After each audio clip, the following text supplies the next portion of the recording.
Is it time for a coach? This is a question that many of us grapple with, right? Today I'm talking with Bob Gerst. He has many years of experience in human resources executive leadership. He's also your career transition professor. In addition to being a busy C-suite executive in human resources, Bob also helps job changers find jobs quicker. My goal with this episode is to make sure that you have the tools you need to make that decision, whether coaching is right for you at this time of your career journey. Let's dive in. Securing a big salary should be as easy as asking for more, right? Turns out it's a little bit more than that. First, let me ask you, which of these apply to you? Reading org announcements with envy as other people get promoted? Working long hours with little to show for it? Getting more degrees hoping to be seen? Don't feel bad. I made the same mistake myself without even realizing it. And it's not your fault. In this podcast, I'm going to help you master the strategy and techniques on how to get promoted, how to double your paycheck, and how to secure more flexibility without adding more work or more degrees.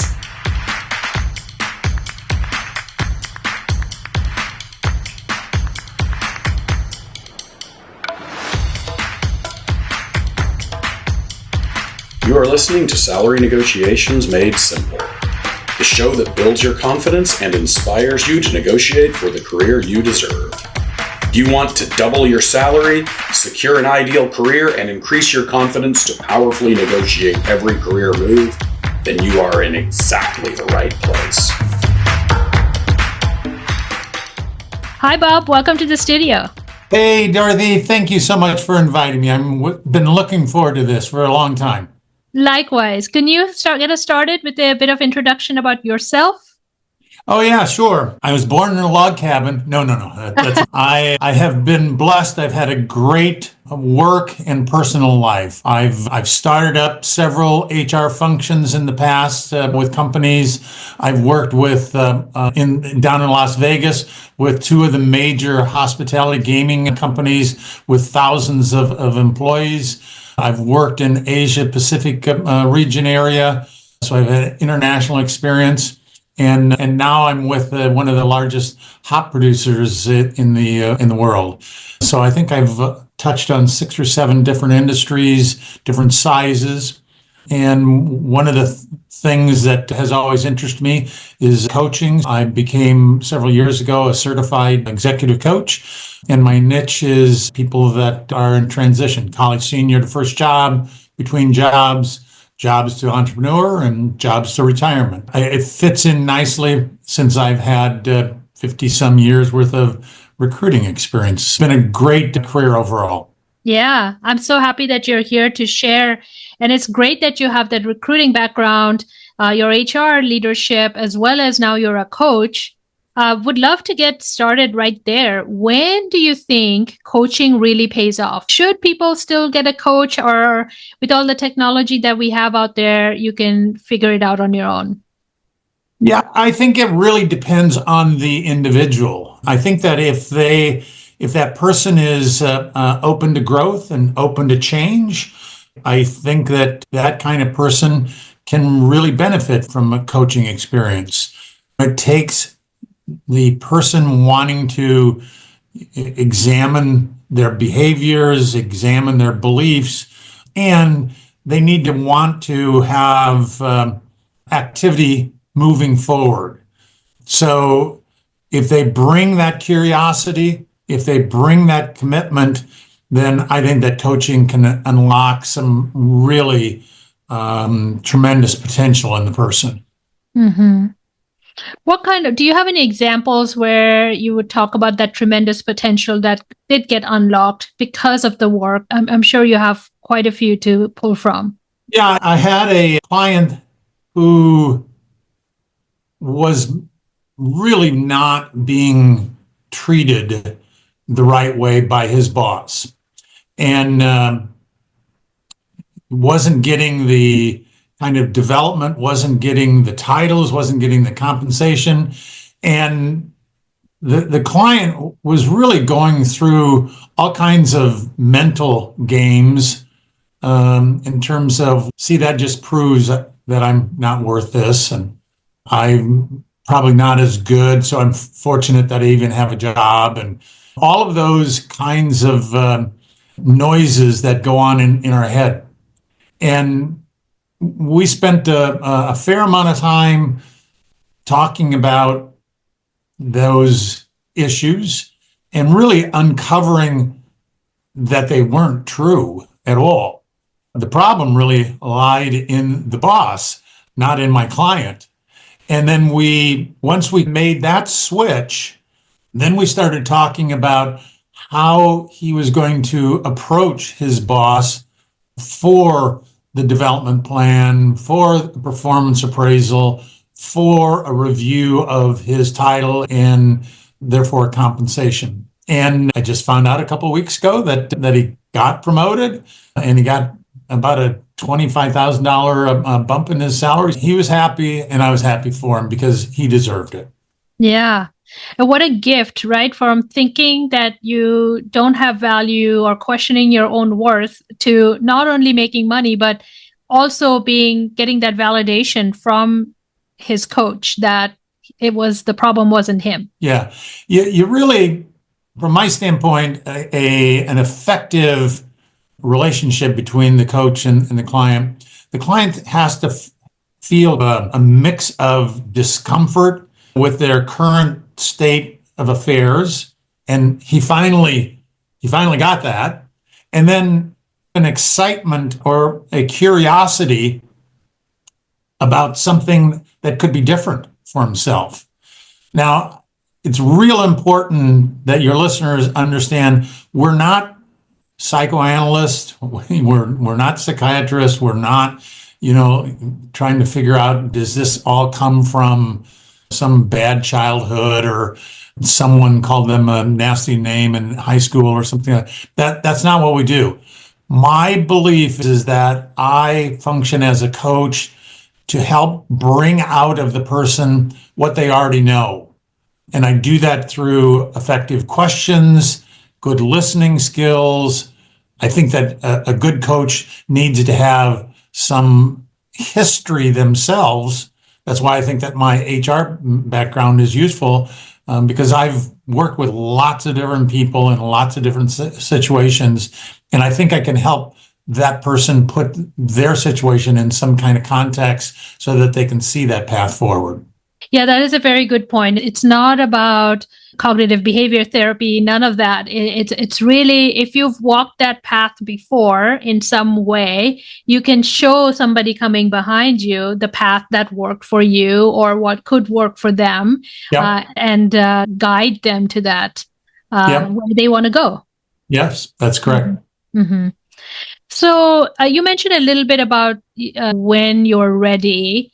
Can you tell me what other signs you would want to look out for yourself that indicates that I probably need to go talk to someone like a coach or whoever is? What are those signs that you need to be thinking about when someone is ready for change, which is to invest in a coach? Again, I think that they need to go through a little bit of self-reflection to make certain that they understand what's going on. And I think that journaling during that self-reflection period is a really good idea. I think that, again, most people know that there's something happening. And when they start reading some of their journal entries, most people that I've dealt with see a pattern of unhappiness or being stuck, or if nothing else, that they don't think that they are really using their full potential. So that self-reflection, that awareness that they are stuck in their habits, in their role, and in their perception, in their beliefs, and know that that there is something needed to help them move forward. And then again, all of that is all fine and good, but if they're not resolved to move forward in some path, and even if it's in a small incremental steps, they're not ready for that, then coaching readiness is not meant for them.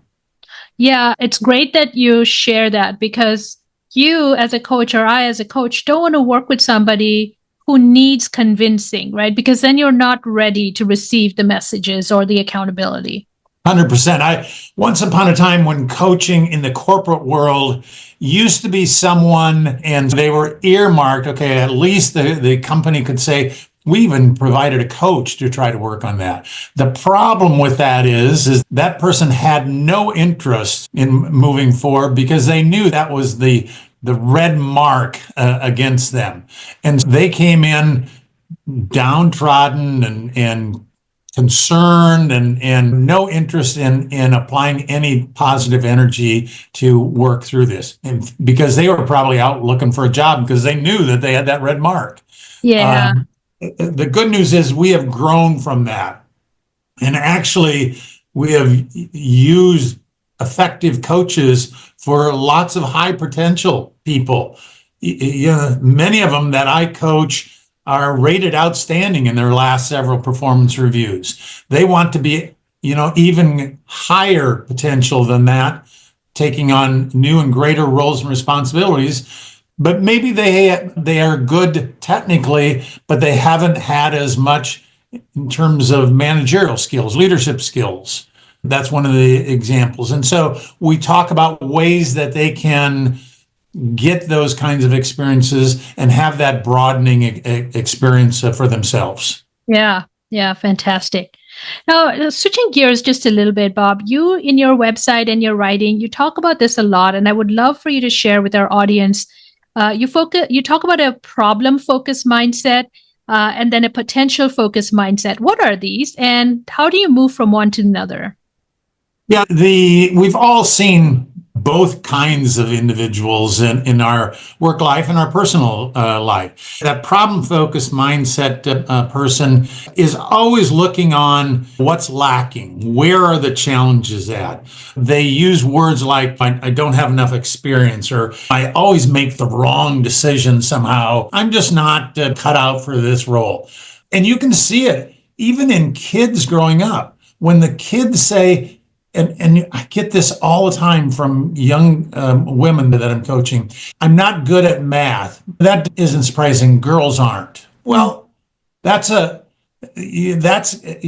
to create a barrier that's going to make it very difficult for that person to be as effective in that case in math class versus that potential mindset. That's the person that says, I don't have enough experience leading people, but I do have many other qualities and behaviors that's going to help me compensate as I'm learning those leaderships. I'm a good communicator. I'm a good listener. I have empathy. All of those are showing that potential in growing in that leadership area strong in. That girl that I talked about in terms of math class is going to say, I've struggled with some of my math stuff, but I'm a very good analytical thinker. And I'm going to use those analytical skills to help me to be a better math person. I like that a lot. Yeah, I actually want to share a story myself. So I was working with this executive. She wants to do her own consulting work in addition to the work that she's doing. And one of her desires is to be a keynote speaker. And she told me that she's never done a keynote speaking assignment, right? So she's not a speaker. So how is she going to do this? And then we started working together and doing some digging. And guess what? She's spoken to hundreds of boards. She's spoken to hundreds of CEOs, Fortune 100, and then kicker of all, she's spoken at the last 5 national sales meetings, and those sales meetings are massive. So it's like you have, but the thinking about I've never been a keynote speaker was the block. Yeah. That's coming at it from that a very defensive, someone that is unsure, and it took a good coach to open that up. She knew, again, I keep coming back, the person 95% of the time knows that what they are saying to themselves is not accurate. They just need to have someone help shine that light on there and help them in terms of those limiting beliefs. Very good. Yeah, absolutely.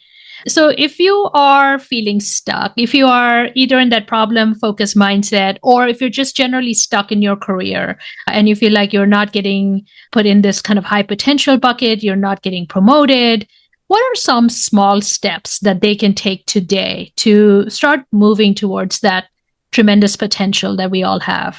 I've mentioned this before, and I'm a real big believer in terms of doing some self-reflective work and using that journaling to help you. You can go on AI now and get some prompts to help you in terms of your journaling, because many people, they look down at that blank sheet of paper and they freeze up. What am I supposed to write? I've got jumbled thoughts in my head and so forth. And you can ask ChatGPT, I want to start journaling about my leadership skills or whatever it is that you want to do. And it will come back with some really good questions that you can ask yourself, so that you start with a bit more of a structure. As you get more and more familiar with journaling, you can get away from those self-imposed questions. But at the beginning, I think that doing that self-reflection and having those questions ready for yourself, I think is really a great idea. I think that you talk about small steps. I think that you set small mini goals along the way. If I want to be a great leader someday, number one, I don't know what the definition of great leader is, but I do know that if I just say that as my goal, that's going to feel like climbing Mount Everest to me. But if I set some smaller goals, I know that communication is important to be a great leader. So I need to join Toastmasters and really put myself through communication skills through Toastmasters, and find ways that I can communicate with small groups as well as medium-sized groups.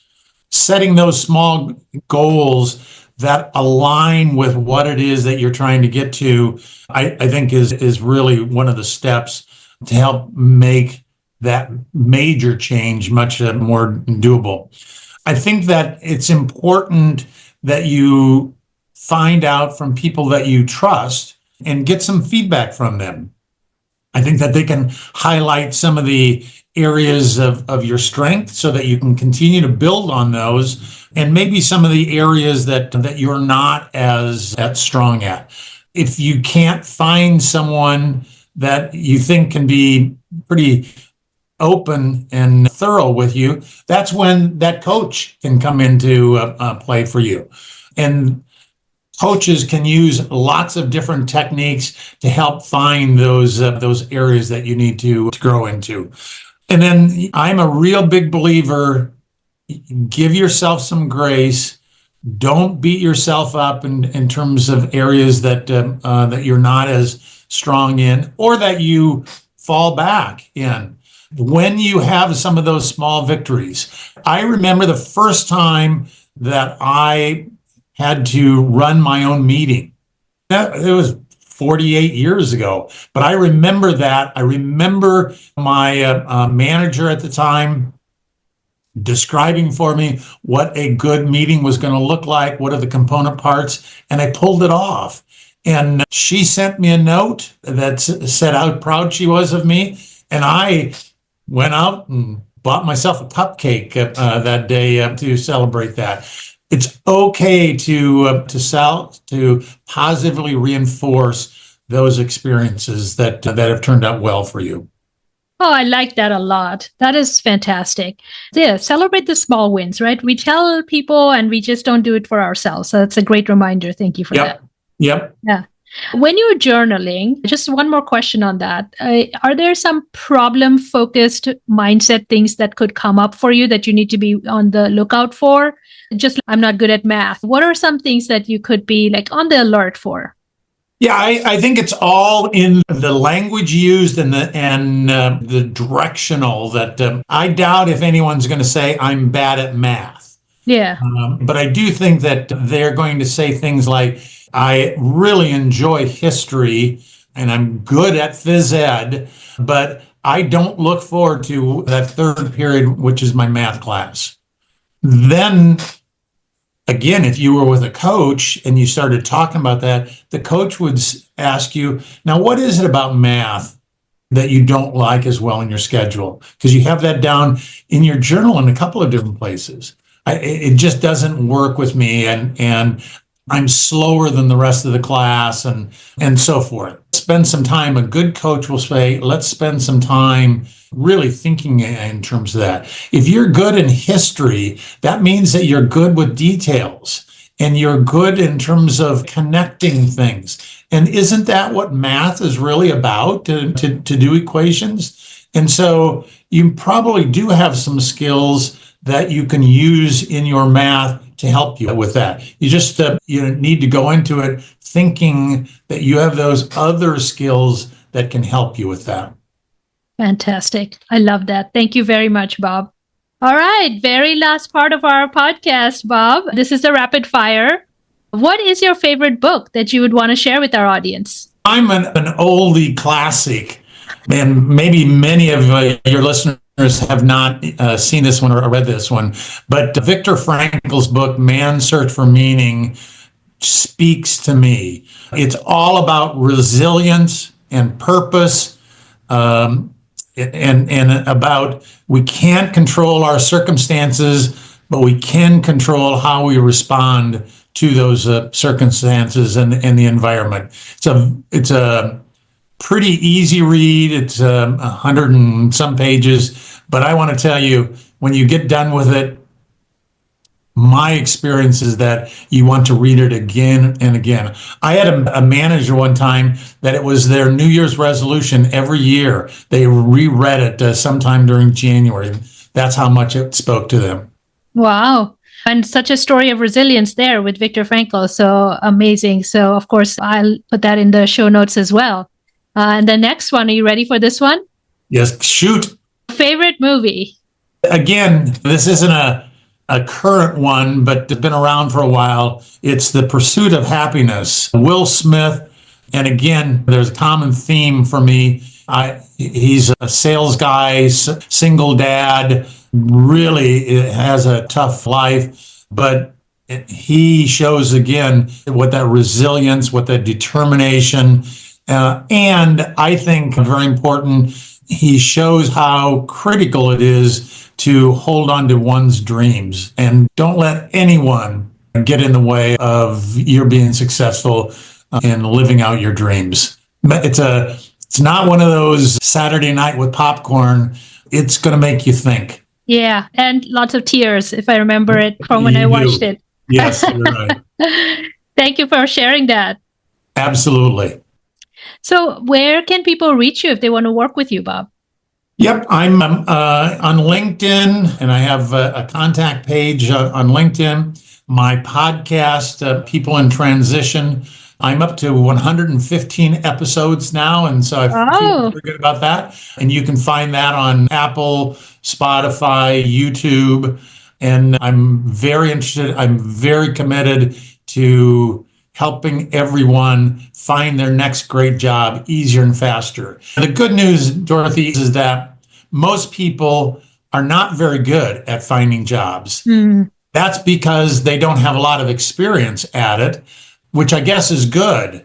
But there is a way that you can find that next great job and not be as stressed out about it. And I try to help people through that journey.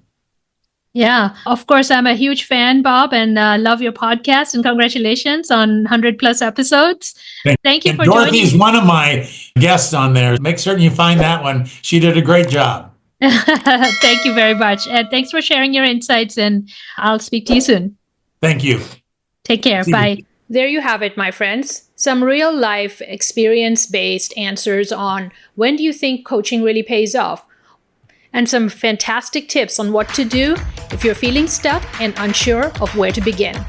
Thanks for listening, and bye for now. There you have it, my friends. As you know, I'm on a mission to close the pay gap. Every podcast episode is designed to give you the tools, techniques, and inspiration so you can bravely advocate for yourself.